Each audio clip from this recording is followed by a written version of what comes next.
Kuya mo po lang ako sa niniwala. Trap, hindi mo na sa sarili natin, ha?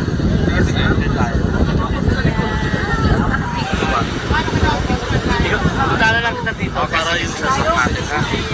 Kasi tapos na po ate, huwag na po tayo mag-content dito sa harapan para makapasok po yung iba ha. Bawal po na yung... yan. Ayan po, luckily, nakita agad natin si Diwata. Thank you so much! Sa harapan ko na lang sa video.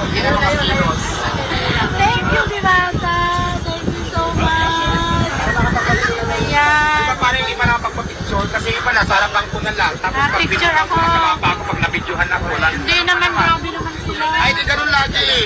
Basta mabait po si Diwata, kami nagsasabi sa mga basher. Iba naman hindi na napagbigyan sa picture kasi busy. Grabe sila.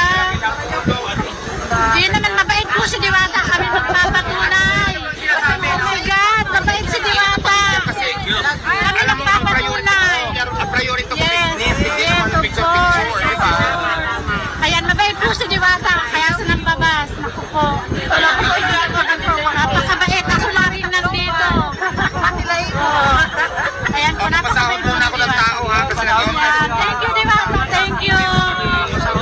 Ayan, woo! Bumalik ako sa pila ko. Napagbigyan na naman tayo ni Diwata. Grabe talaga. Sa tuwing pupunta tayo dito, napagbibigyan tayo ni Diwata.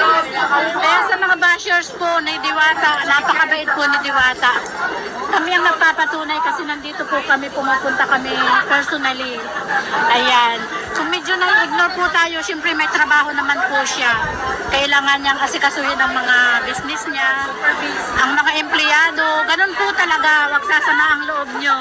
Kasi kami po talagang hinihintay namin kung kailan kami mapagbibigyan. Ganun po. So, sa lahat ng nambabas kay Diwata, napakabuti po ni Diwata, napakabait. Kami ang magpapatunay na pumupunta dito ng personal.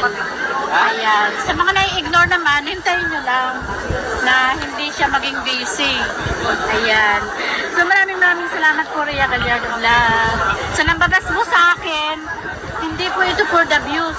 Sumusunod lang po kami sa requirements ng Mita bilang vloggers na makipag-collaboration tayo or engagement sa mga sikat na or kilala na.